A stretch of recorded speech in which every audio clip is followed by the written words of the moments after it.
PPP పద్ధతి ఉంది. PPP పద్ధతి పైన మీ ఒపీనియన్ ఏంటి? P4 system.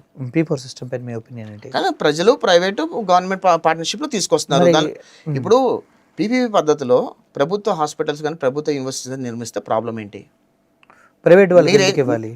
ప్రైవేట్ వాళ్ళకి ప్రభుత్వం ఈరోజు ప్రభుత్వం దగ్గర డబ్బులు లేక, ప్రభుత్వం కట్టలేక, అంత ఫండింగ్ చేయలేక ప్రైవేట్ వాళ్ళని కట్టమని చెప్పి వాళ్ళకు 20 years 30 yearsలో దాన్ని మేనేజ్ చేసే వెసులుబాటు ఇచ్చి గవర్నమెంట్ మొత్తం everything government control.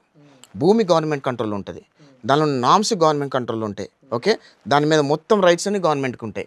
Only management మాత్రమే ప్రైవేట్ వాళ్ళు చేస్తారు. సాలరీస్ కూడా గవర్నమెంట్ వేస్తారు. ప్రైవేట్ వాళ్ళు మాత్రమే సాలరీస్ కూడా గవర్నమెంట్ వేస్తారు సార్. ఎందుకు గవర్నమెంట్ వస్తుంది? ఆ 30 years ఏదైతే వాళ్ళు మేనేజ్ చేస్తూ ఉంటారో ఆ మేనేజ్మెంట్ వర్క్ మాత్రమే వాళ్ళకి బెనిఫిట్ వచ్చేలాగా ఉంటుంది. ఒక కంపెనీ కట్టినోడు కానీ, ఒక భూమి కట్టినోడు కానీ, లేదంటే ఒక బిల్డింగ్ కట్టినోడు కానీ ఫ్రీగా ఏం కట్టడు కదా.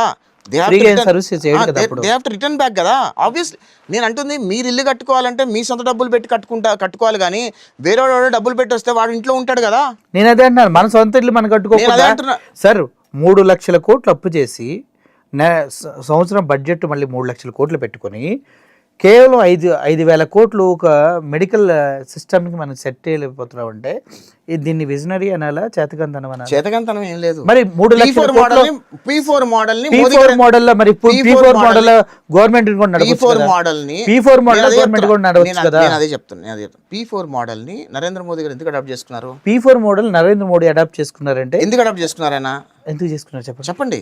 నేను అడుగుతున్నాను. అందుకే కదా సార్, అందుకే కదా ట్యాంకులు సారీ ఎయిర్పోర్ట్లు రోడ్లు అన్ని కూలిపోతుంది. చూడలేదా నార్త్ లో? నేను అంటుంది ఏంటంటే ప్రైవేట్ వాళ్ళకి ఇవ్వడం వల్ల కూలిపోతుంది గవర్నమెంట్. అంటే నేను అంటుంది ప్రైవేట్ వాళ్ళకి ఇవ్వడం వల్ల కూలిపోవడం కాదు, దానిలో కమిషన్లు కకృతిపడి చేయడం వల్ల కూలిపోతుంది. ఇక్కడ నేను మళ్ళీ చెప్తాను ఒక నిమిషం. ఇక్కడ కూడా every construction, every single brick, every single quality is been monitored by government. అలాగే మానిటర్ చేసి తాత్కాలిక సచివాలయాలు కడితే వాటర్ ఏం కాలేదండి. తాత్కాలిక సచివాలయం వాటర్ ఏమి రాలేదు. హైకోర్టులో వాటర్ రాలేదు, సచివాలయ వాటర్ రాలేదు. వీళ్ళంతా కూల్చి దాని పైపులు కోసేసి పైపుల ద్వారా వాటర్ తీసుకొచ్చి అంత అరాచకం చేశారు. ఎలక్షన్ స్టంట్ అదంతా. ఆ రోజు ఖచ్చితంగా సిట్టేసి మొత్తం బయట పెట్టారు. మీరు అవన్నీ కూడా జగన్మోహన్ రెడ్డి చెప్పిన మాటలు ఇక్కడ నా దగ్గర చెప్పొద్దండి. ఎందుకంటే వాళ్ళేదో వాటర్ తీసుకొచ్చారు, వాళ్ళేదో కూలిపోయింది అంటే నేను అంటుంది ఏంటంటే అంత మంచి స్ట్రక్చర్ వేసి అంతా చేస్తే అప్పుడు వరకు ఏ రోజు వాటర్ రాంది కరెక్ట్గా ఎలక్షన్ ముందు పైపులు కోసేసి క్లియర్గా పైపులు కోసారని తెలిసినా సరే వాటర్ లీకేజ్ ఉంది పైనుంచి అని చెప్తారు.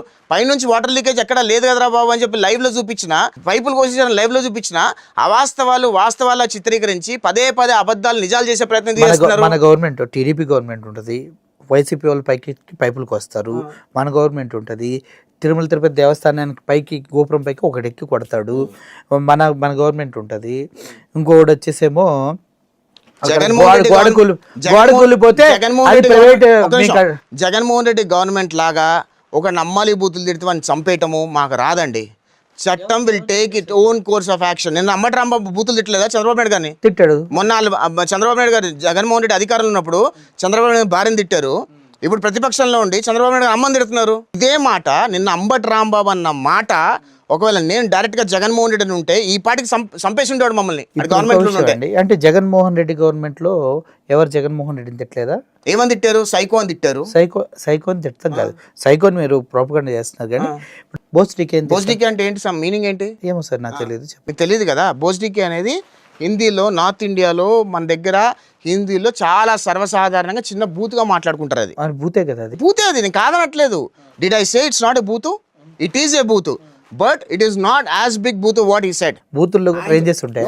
ఆయన చెప్పిన అమ్మని తిట్టినట్టు కాదు బూత్. అది ఎవరిని తిట్టారు? జగన్మోహన్ చెప్పాడు కదా. బోస్డికేకి నేను ఉచ్చరించలేను కానీ బోస్డికేకి మీనింగ్ జగన్మోహన్ రెడ్డి చెప్పాడు. చూడలేదా మీరు? ఇప్పుడు అది బూత్ కాదు మరి.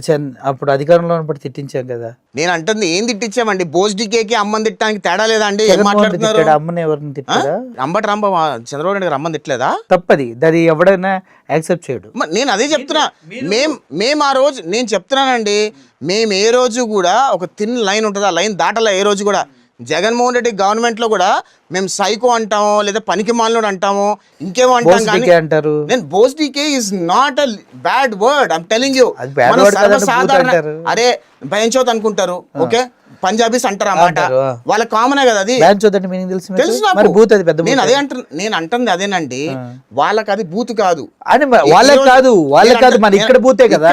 బోస్డీకి అంటే పెద్ద బూత్ కాదు. ఇక్కడ మీరు సినిమాలు చెప్పండి సార్. ఎన్ని సినిమాల్లో ఉన్నాయండి బోస్డీకి అంటే. ఆ కల్లు చిదంబరం గారు ఎన్నిసార్లు తిట్టారు బోస్డీకి అని.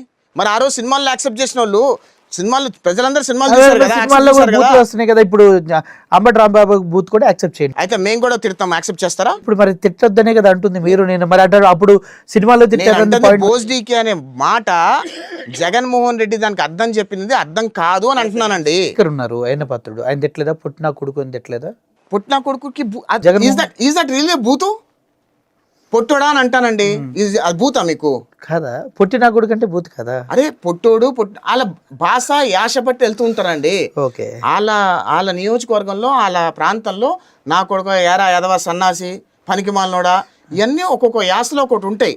మా గుంటూరు దగ్గరకు వచ్చేవానికి ఏంద్రా లంబడి కొడక అంటారు. అది భూతన్ మామూలుగా. మా తాత కూడా తిడతాడు, ఎరా లంబడి కొడక అంటారు. కామత్తి బూత్ వస్తే ఎవరో బాబాయ్లు అంటుంటారు, ఎవరైనా రోడ్డు మీద ఆ లంబడి కొడుకు ఇట్లా మాట్లాడుతున్నారా అంటారు.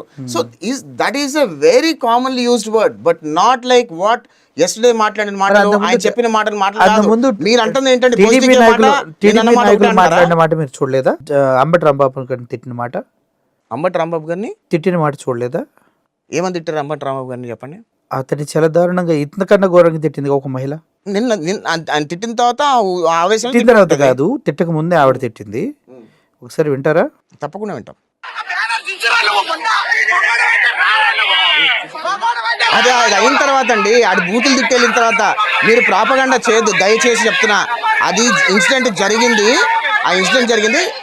అంబటి రాంబాబు తిట్టి వెళ్ళిపోయిన తర్వాత ఇన్సిడెంట్ జరిగింది. మీరు భలే ప్రాపగండా చేస్తున్నారు ఇందాక నుంచి. ఏమనకపోయినా వీళ్ళు అన్నారు అని అంటున్నారు. ఖచ్చితంగా అంటామండి, ఎందుకనము? భావోద్వేగాలు ఉండవా జనాలకి? ఇప్పుడు కోర్టు అందుట్లో ఆవు నెయ్యి ఆవు ఈ కలవాలి దీని గురించి చెప్పండి. ఫస్ట్ దీని గురించి మాట్లాడండి మీరు. దాని గురించి టాపిక్ డైవర్ట్ అవట్లే నేను. ఇప్పుడు అవి లేవు అని చెప్పి తీర్పు ఇచ్చింది. ఎక్కడ తీర్పు ఇవ్వలేదు. తీర్పు ఎక్కడ ఇవ్వలేదు. Don't misguide the people.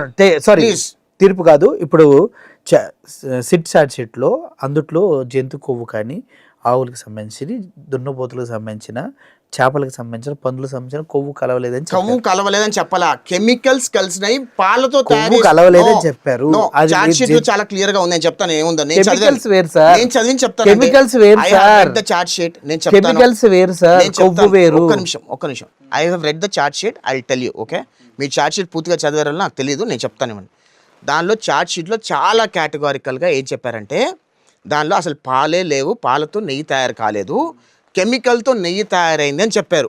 అందుకే ఆ చార్ట్ షీట్లో ఎక్కడా కూడా పంది కొవ్వు లేదు, ఈ కొవ్వు లేదు, ఆ కొవ్వు మెన్షన్స్ ఎక్కడా లేవు దాని మీద. So don't misguide the people. Okay, chart షీట్లో ఏది ఉందో అదే మాట్లాడదాం.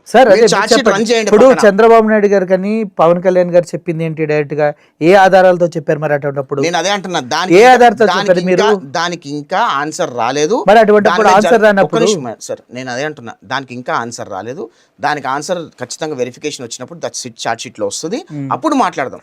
మరి హోర్డింగ్స్ ఎందుకు వేస్తున్నారు? ఫ్లెక్సీలు ఎందుకు కడుతున్నారు? కల్తీ నెయ్యి అని హోర్డింగ్స్ వేసి ఉంటారు ఖచ్చితంగా. నేను ఎందుకంటే లాస్ట్ 20 days లో నేను చూడలేదు, but if I'm not wrong, కల్తీ నెయ్యితో లడ్డు తయారు చేసే లడ్డు ప్రసాదం జరిగింది, పాపం అని వేసి ఉంటారని నేను అనుకుంటున్నా. ఓకే, ఒకటి. రెండోది, అఫిడవిట్స్లో ఎక్కడా కూడా చార్ట్ షీట్స్లో ఎక్కడా కూడా పంది కొవ్వు, ఈ కొవ్వు, ఆ కొవ్వు అని ఎక్కడ మెన్షన్స్ లేవు. It is a clear mention that the నెయ్యి was not been produced by the milk, it is been produced by the chemicals. That's it, as simple as that ఉంది. చంద్రబాబు నాయుడు గారి హయాంలో పర్మిషన్ ఇచ్చినటువంటి డైరీ ఫామ్ కదా, Bhole Baba dairy farm కి permission ఇచ్చింది Jaganmohan Reddy. Okay, ఆవులే లేని dairy farm కి, బోలేబాబా డైరీ ఫామ్ కి చంద్రబాబు నాయుడు హయాంలో బోలేబాబా డైరీకి పర్మిషన్ ఇవ్వలేదు. దానికి సంబంధించిన ఆధారాలు పెట్టండి, తప్పకుండా పెట్టండి.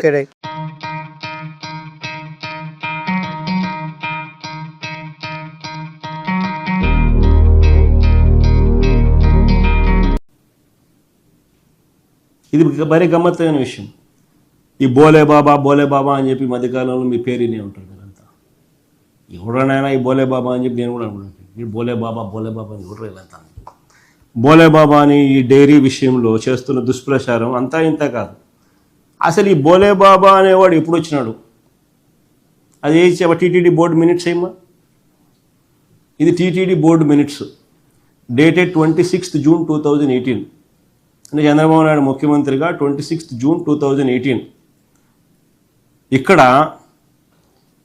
As per procedure in Vogue the technical team has inspected the plants MS Harsh Fresh Dairy Products Private Limited Uttarakhand and MS Farmgate Agro Milch Private Limited New Delhi on 27/5/2018 and 28/5/2018 respectively and submitted the reports duly stating that both the dairies MS Farmgate Agro Milch Private Limited New Delhi and MS Harsh Fresh Dairy Products Private Limited Uttarakhand were qualified technically. ఎవరి అండి ఇది? బోలే బాబాయ్. ఏ బోలే బాబా తర్వాత ఏ పేరు మార్చి బోలే బాబాయ్ name change.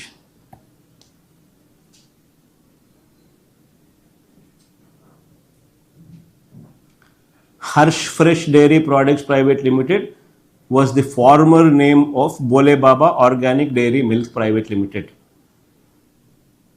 The same was deemed technically qualified to supply milk by the TTD during May 2018.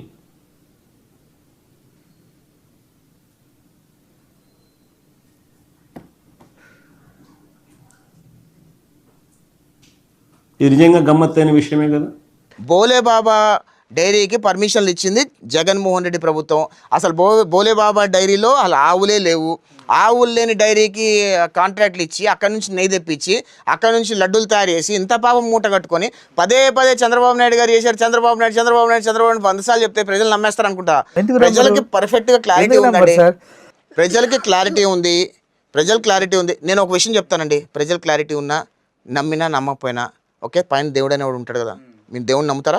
నేను బలంగా నమ్ముతా. దేవుడు అనేవాడు ఉన్నాడు కాబట్టి పాపం చేస్తే ఖచ్చితంగా మట్టి కొట్టుకుపోతారు జనాలు. అది మాత్రం వాస్తవం. ప్రజలు నమ్ముతారు. అందులో నా హిందూ దేవుడికి అన్యాయం చేసినాడు ఎవ్వడు కూడా బతికి బట్ట కట్టడు. 7 కొండల వెంకటేశ్వర స్వామితో పెట్టుకున్నాడు ఎవడు బతికి బట్ట కట్టడు. నేను చాలా స్ట్రాంగ్ చెప్తాను అన్నమాట. Okay, nice.